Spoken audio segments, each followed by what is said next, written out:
Hello, hello, hello. It is 12:30 on a Thursday, so we are together. I love it. It's our Ounce of Prevention chat, and it goes along with the Ounce of Prevention that you can get in your inbox every Thursday morning, bright and early, 4 a.m.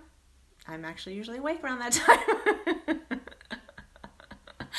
And that's Pacific Coast time, or not Pacific Coast, Pacific Standard Time. I don't know, whatever that is on the West Coast. And if you want to get your Ounce of Prevention, you just have to go to stephaniefinemd.com, FEINMD.com. And I'd love for you to sign up there, and you'll get it every Thursday morning. And then we do a little bit of a deeper dive here. So today, it's our part 2 of the Joy Diet, which I am thrilled to talk to you about because I know that this is a huge part of it. So we talked a little bit about it last week, and then this week, there in the Ounce of Prevention, there's actually an exercise that will help you figure out how to get to the place where there's more non-food joy in your life, and your life is exploding with joy and happiness, and it's filling you up. That's literally what we're doing. We're filling you up with something other than food. So you'll see, you can see more about the exercise in the Ounce of Prevention, but there's 2 lists I want you to make. The first list is about your joy now. And what I mean by that is, there's 2 parts of that, right? Like, what brings you joy now? If you just think about it, like, what brings you joy? Traveling, or rainbows, or, whatever. I don't know, whatever it is, your dogs. So that's an important piece of what brings you joy now. Like, what do you know brings you joy right now? But the other part of it in this first list is, how much of that joy are you actually getting in your day? So the other way to do that first list is to think about your days and then think, where's the joy? So if you're thinking about your day and you think, actually it's sort of drudgery. I get up and I do errands, and then I care for this, and then I do that, and then I have a big dinner at the end of the day, and that's when I get to relax. That kind of thing is exactly then I would say that the joy is the dinner, right? Or that's when it's feeling like it's you time, or that you are able to feel relaxed and plus minus on the joy, right? It might not even be joyous, but it feels like you time, and that you're doing that. So that's what I want you to do with that first list. You may have a bunch of things that can bring you joy, but are they bringing you joy? That's really the question, because what I want you to examine is what's actually going on in your life, not what you think would happen or what you'd like to happen. Like, if you love traveling, then when's your next trip? Where are you going? What you doing? And that brings us to the second list, because the second list is your list of dreams. Now, this can be hard for people, listing their dreams, because there's, kids came, and now you have to care for some parents, and job loss, and there's many things that have led us to a place that we find ourselves now. Some of those things are still ongoing, but some of them are over, and we're still sort of in that spot, and some of us may have even felt beaten down by it. It just feels overwhelming.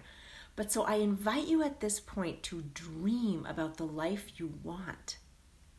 Literally dream about it, because I want you to imagine the best life you can possibly imagine. I'm talking about like anything, move to Australia, build a business, lose lots of weight, become a triathlete. I don't know what it is for you. Learn an instrument. I have no idea what it is for you, but you need to know what it is for you. Because once you've identified those things that you really want to do, and not the excuses of why you can't, we're not talking about that right now. I want to know if you knew anything you wanted could come true, what would it be? That's where I need you to be thinking. Anything you could do. I want you to really go there. And then you work from getting from list 1 to list 2.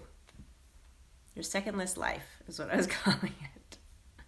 I really want you to be able to move towards that life. And you can. This is the thing. It feels like we can't, but you don't have to do it tomorrow. You don't have to move into, a new town next week. But if you're making plans, this is what it could look like. I want to move to Australia and I want to buy a house there. Well, what has to happen? I have to get a job in Australia, or I have to make enough money here to have a year off. I don't know. Start planning. I have no idea what it would be. But as you're making plans to live that life, you're dreaming and planning and doing things. So if I then had to make more money because I wanted to move there in the next 3 years, maybe I have to get another job. And maybe that job could just be a fun job, and I do that. Or maybe I have to, I don't have to learn another language, but if you're moving to like Italy, then maybe you'd start learning Italian, So it can be a long range plan, but can you see how your life would be so exciting if you are planning, letting yourself dream about that, and then moving towards it in whatever little way, so that at night when you normally would have a big, huge dinner, and that would feel like your time and your relaxing time, you're now excited to meet with your Italian group that you meet with once a week in a coffee shop. Or you're looking up stuff online to plan for this new thing. Or you've joined a softball team and now you're doing that. So there's a couple of different things. One, it's a new distraction, which I'm finding totally fine. Even just distracting from the food, that you are filling your life. But then also you're moving towards the life you want. It's a win-win-win-win-win. But you have to first see it. You have to dream it, or else it can't happen. And then you do have to make some sort of plan. And all the voices that are going to come into your head say you can't do that, and you shouldn't do this, and that's irresponsible, and all this. You listen to them with love, because we're always talking to ourselves with love. Always. Even when the voices are nasty and mean, we love them back. And we say, thank you for your input, and I'm just going to keep going. There's a lot there, and we certainly can go into that more. But the point about the process of getting to your dream and then living your dream, this is where all of a sudden you're not hungry. All of a sudden the food isn't the highlight of your day. I want your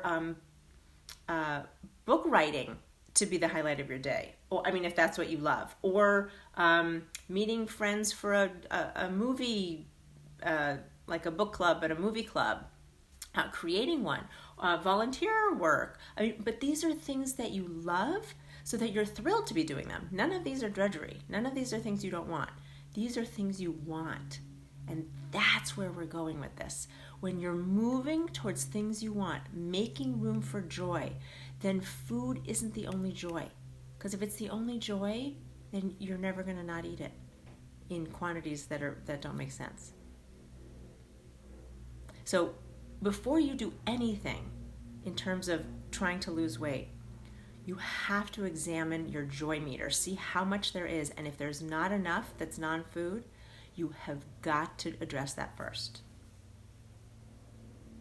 And then I'll tell you that the losing weight part is a lot easier. A lot easier.